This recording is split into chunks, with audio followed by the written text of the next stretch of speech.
I do kind of appreciate that Hera's taking this attitude, right? Because, I mean, it's something Ahsoka never learned. That, you know, like, don't sacrifice everything just for one person. Mm-hmm. Like, she talked that way in the Onderon arc, but the reality is that's not how she's ever lived. Yeah. It's literally her first time on screen in this, and she's being completely hypocritical. What a surprise! Wow!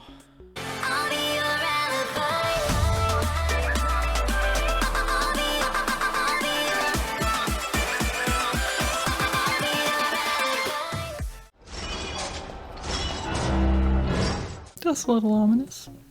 Just a little.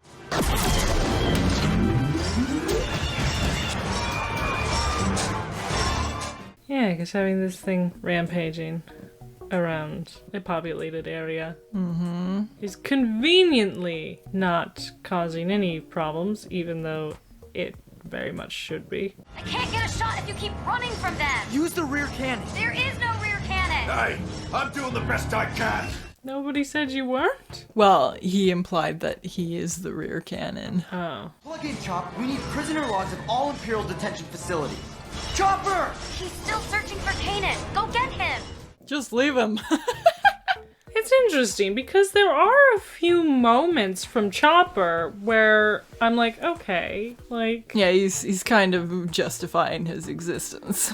Yeah, but I feel like that's more so been in like the last couple episodes, and so for like the first half of the season... Well, more than half. Half of the season, I was just kind of like...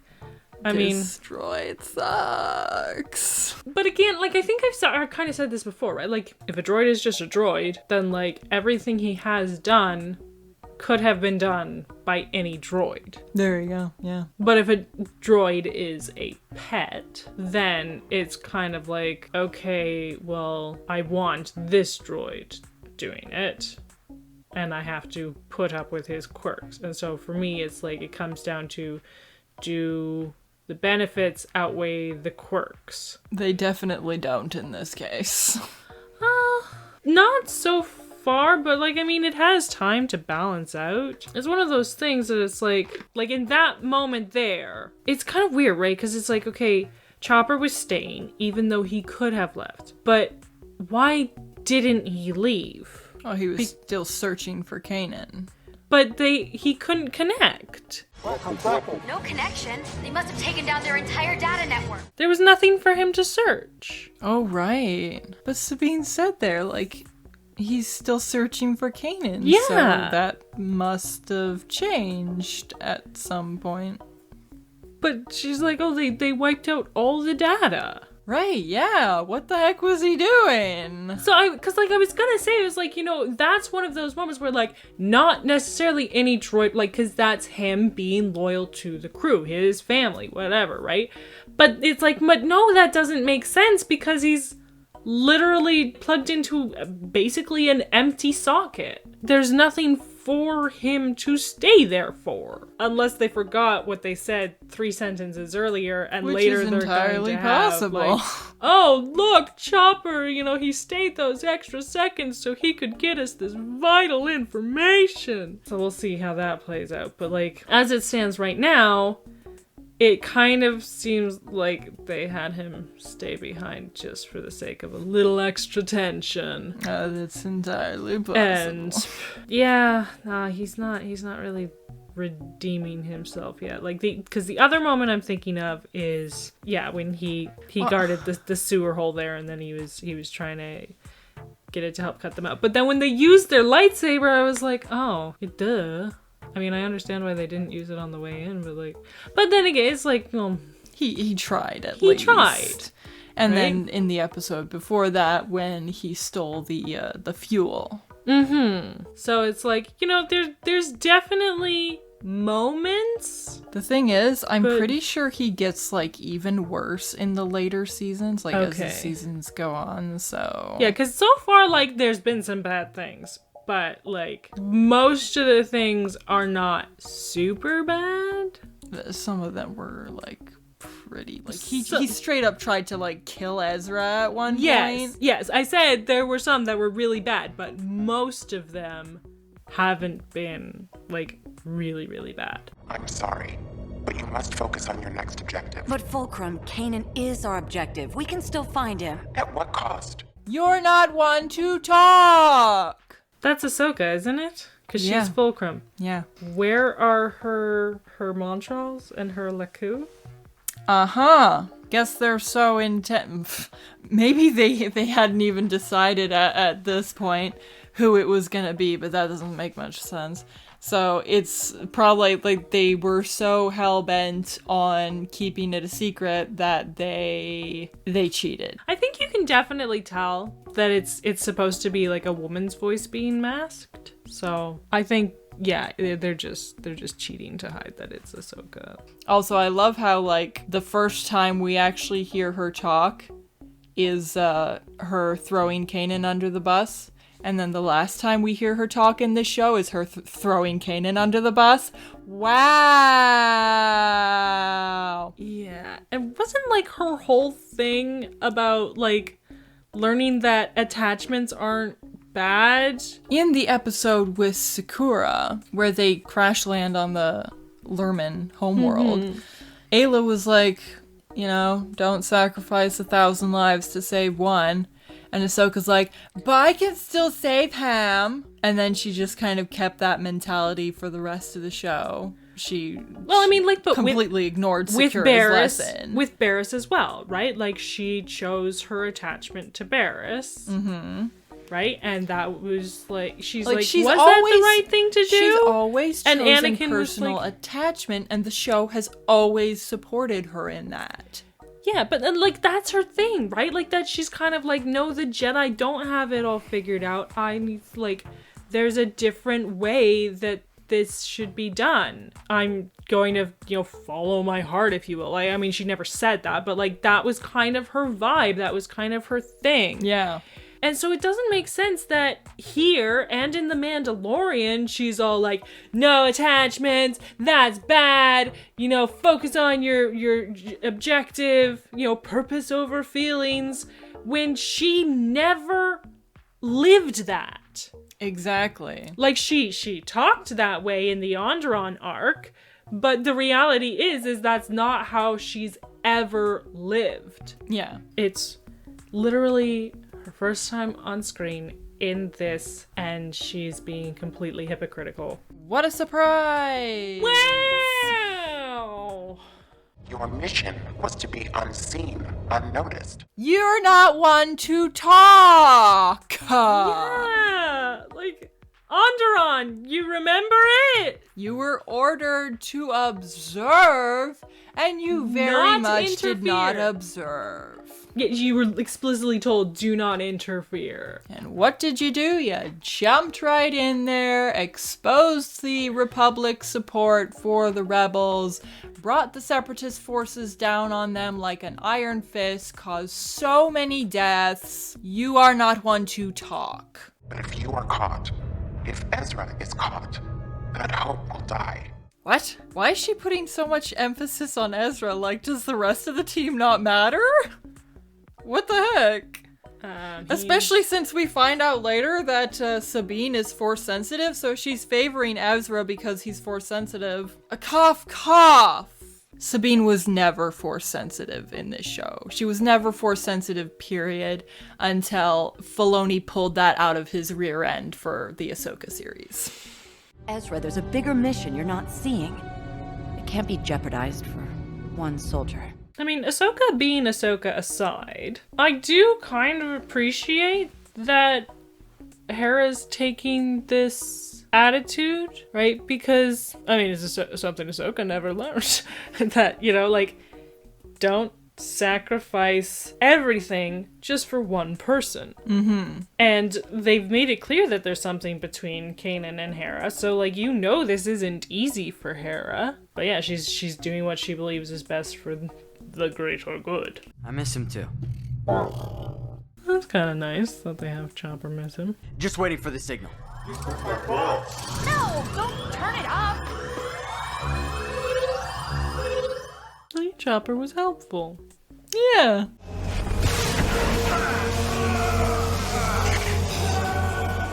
Did you see that? They cut away after like less than a second. Wow. I'm shocked. I was expecting to watch that for the next 10 seconds. Just like them reveling in it.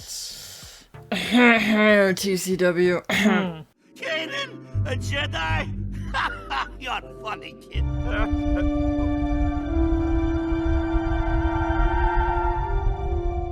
I don't appreciate how he effectively threatened him by holding it over his head. I think just lifting it would have gotten the message across. Yeah. First the deal. Hey, what's the matter with you? I bow, you bow, then we have deal. Oh, right. I like that they have that moment where he's like, he doesn't know what to do. Like, he hasn't been in this situation before. He doesn't take the cue. Like, I like that. The Jedi is no good to me dead. It's still shorter. Still shorter than TCW. I'm betting that's the shuttle the Empire's using to get the courier droid to their comm ship. There's the courier. Where's his escort? Not our problem. We're running late as it is. At least they acknowledged it, rather than just being like, okay, cool. Though, I was gonna say, like, Sabine's like, oh, I bet you that's the way that, you know, we get to and from, like, get the droid there. And I was just like, it's a good thing that your bet is spot on. Come on, Chopper, find Kanan. Wouldn't that droid potentially have the info? Oh yeah, good point. I understand the whole cap down to here thing, but at the same time, it still bugs me. Looks like an older model. You better check its encryption codes. We're under attack!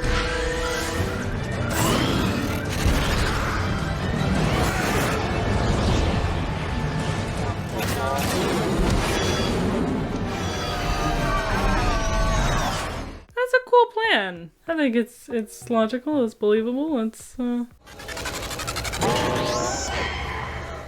that droid could have been useful. Yeah. And like, how did it survive that fall? It should not have survived that fall. I mean, if you weren't going to keep it, it would be better to destroy it because of all that information it has on it. Why didn't they get the information off of it? How valuable would that potentially be to their cause? Yeah, exactly. Ugh. I'm proud of you. You stepped up and took the lead. Kanan has taught you well. So have you. I guess it makes sense that Hera would kind of like praise Ezra. I find it a little strange because, like, yeah, he went behind her back. Like, on the one hand, you could kind of say, like, yeah. I guess I would like it better if she was like, I appreciate what you did, but don't do that again. Like, you know, one of those kind of moments, right? Where it's like, I acknowledge that what you did helped, but that doesn't make it okay. I don't like that you disobeyed me. I don't like that, like, now we owe Vizago whatever he wants, right? Like, It means you help me, and you'll have a Jedi owing you a favor. Whatever I ask. this isn't okay, but thank you for, you know, not giving up hope and, like, finding information on Kanan, right? Like, those are good things, right? So, like, having, like, a balanced kind of response to it. Yeah. Because, like, she was mad at him. Mad? Try furious. But now it ends with her being all like, oh, you did the right thing, and I'm so proud of you. And so it's like, no, I want more of a balanced thing there, right? Like, it makes Also, sense that she would be happy, but it yeah. also, she should also be seeing the bigger picture. And also the fact that she praises him for leadership qualities he learned from Kanan, and he's like, oh, I learned from you too. It feels like a kind of a throwaway line, like there's nothing behind it, because we never saw Ezra learning so much from Hera. Yeah, he hasn't spent much meaningful time with her. Yeah. Though, I mean, as a crew, they've been working together a lot. Like, we don't see him, like, spending one-on-one time with her like the way we do with Kanan, but he is still watching her. True. And she's usually in the leadership role, though Kanan is also in that, like, because they have this thing where, like, it's kind of a joint leadership between Kanan and Hera. Yeah. Which I think is cool. Oh, I do like that. I like that balance. I think Kanan and Hera are good characters. I mean, again, I've heard they're kind of knockoffs of previous Star Wars characters, but as far as I know, like, when it comes to the details, that's all these writers. They're not stealing these interactions. They're not stealing these storylines. They've just kind of lifted the idea of the character, like certain key traits and things like that, right? So it's like, while yes, the concept of the character, according to what I've heard, was stolen, the actual execution is, I think, you know, you can still give that credit as its own thing. And I think they've been executing it quite well.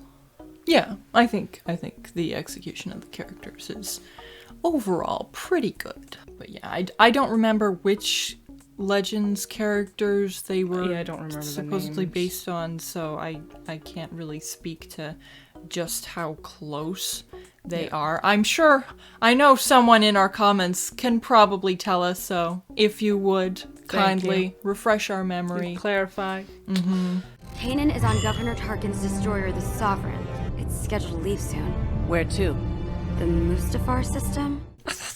I mean, they just like setting up base on Mustafar, regardless of how many times said base gets completely and utterly destroyed. Because in season 2 of TCW it got destroyed. I'm pretty sure from the fight between Anakin and Obi-Wan it got destroyed. Or partially destroyed anyway. Destroyed. They just love Mustafar. It's got the atmosphere. There you go. I'm like the lava. Anyway. Oh, right. Do the things. Do all the things. The like and the subscribe and the share and the comment. and the Patreon if you can. Super thanks or the non-existent super thanks. There you go. The notification bell. The stoofity stoof. The stoofity stoof. Oh, the kitty cat. Oh yeah. I think he might be out of frame. Dusty, come a little closer. Do you want to help us do our pitch? Our closing pitch? He's like, but I'm getting pets over here. I don't want to move. Yeah, if you stop petting him, then maybe he'll come. This is working. Alibi uses Pat the Lap. It's very effective. Okay, we give up.